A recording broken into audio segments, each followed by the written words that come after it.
Kanchan. We are into reversing chronic lifestyle diseases by aligning one with nature. In the last video, we spoke about how we clean up the environment, how the holy Ganga cleaned herself up miraculously, the air, the water, entire surroundings. The moment we stopped throwing effluents because of the lockdown and all the factories along her banks stopped working. How did she do it? What are the 5 elements that comprise the entire cosmos and us? Let us try and understand what it is that we can't live without. Let us look at a plant.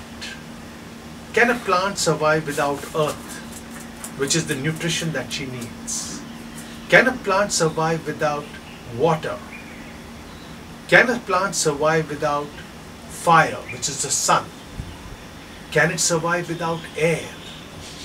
Or can it survive without the space that it is in? It is the same for all of us. We too cannot survive without all these 5 elements. And this is something we've learned very recently during the lockdown. Now, food as we know it is largely what we eat. But food is also in 5 different forms: earth, water, fire, air, and space. Let us try and understand how.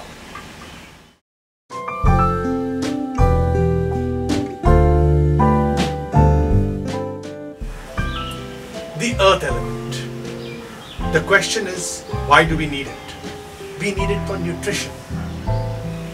But what do? We go for taste. What do we need to eat? We need to eat what God has provided. Fruits, vegetables, all of these in its natural form.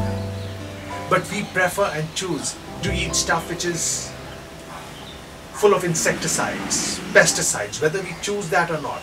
We go for processed foods which are infused with preservatives, stabilizers, hydrogenated oils, colorings. All of these add to some way or the other in poisoning our body. But we choose these artificial foods over the natural foods.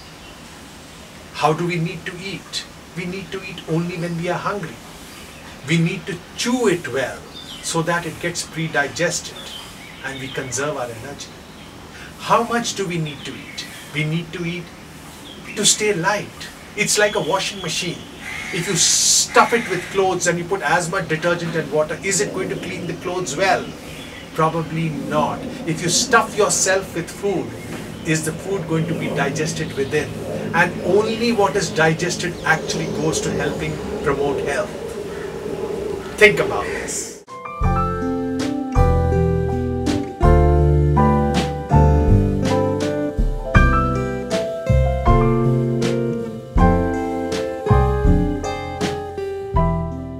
Second is the water element. Why do we need it? Water is, we are 70% liquid. Water is primarily required to transport nutrients across the body, to take the toxins out of the body. So what do we need? We need good natural water. Natural in the form of the fruits, vegetables, everything that we get. In summers, why do we get melons? Because they are there to quench our thirst. But we don't need the artificial waters like what we use or what we're used to nowadays, like RO water. What is there in the water? The minerals, the nutrients. But what do we get? RO water, which is almost bereft of all minerals. Is it good for us? I want you to ask yourself. How do we need it? We need to have it whenever we are thirsty. And how much of it? Well, whenever you're thirsty, just drink as much as you need for your throat. Because what we are doing is, it's like a plant. If you overwater a plant, it dies. If you underwater a plant, again, it dies. You need to have a healthy balance. When we just drink too much water, there are electrolytes in our body which all get washed out. So we need to find the right balance.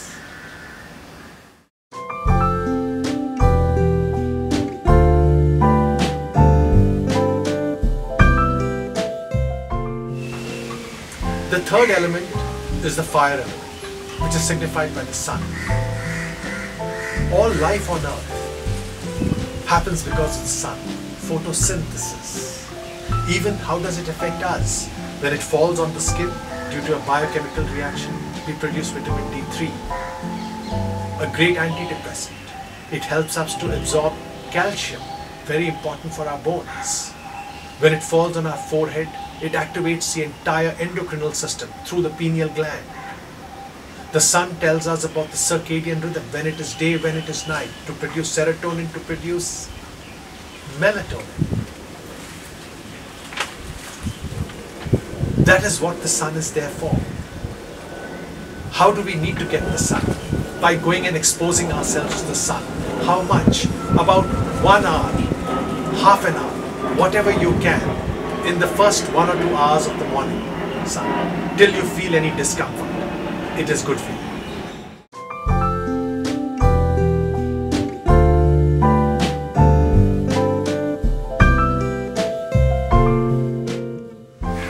The fourth element is the air element. Why do we need it? It is there for creating movement. It also gives us energy, because when oxygen that we breathe in combines with food, it gives energy. Understand this. If you lock up a room and get back into the room after 10 days, the air smells foul. If water is stagnant, it stinks. Similarly, if there is no movement within, the blood gets more toxic. How can we increase movement? By exercise. If we exercise, we make things move. We breathe deeply. Because ordinarily we only use about 30% of the capacity of our lungs. So if we exercise well, if we do good pranayama, it helps us build, increase movement and get in more oxygen into the body.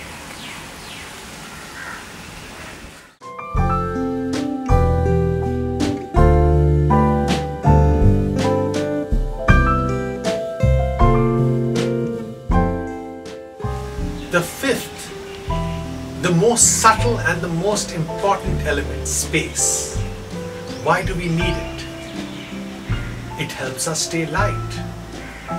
Understand this. If you go into a meadow, you feel like running around, free, absolutely light. As opposed to if you go into somebody's home, which is cluttered with things. You go on at your office desk, it is cluttered with things. Does that make you feel suffocated or light? So the space element is extremely important for us. Declutter the body, stay light, eat light, keep your emotions light, don't keep them heavy, anger, frustration, guilt. Keep your mind free and light. When you go to sleep at night, you need to sleep de-stressed and empty. That's when you get good sleep and you're totally energized and you feel good the whole of the next day. But when you go to bed with a lot of problems in your head, you don't get to sleep well and therefore you're not charged well for the next day. So what I want you to do is actually keep things light.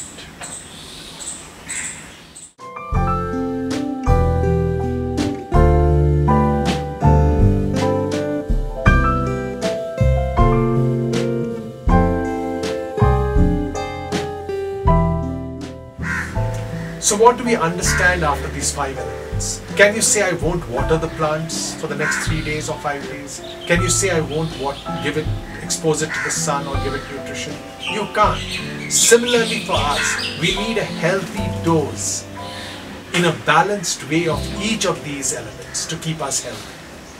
After all, what is darkness? It is the absence of light. What is disease? The absence of health. Can we take medicines, some chemical compositions which are inorganic, which will help us reduce only the symptoms or suppress the symptoms? Or do we need to increase health? If you ask a 5-year-old child, how do you make lime juice sweeter? He will say, just increase the sweet quotient. If I ask you, how are you going to increase your health? Are you going to do it by increasing the health quotient? By increasing these healthy practices or by taking medicines? The choice is yours.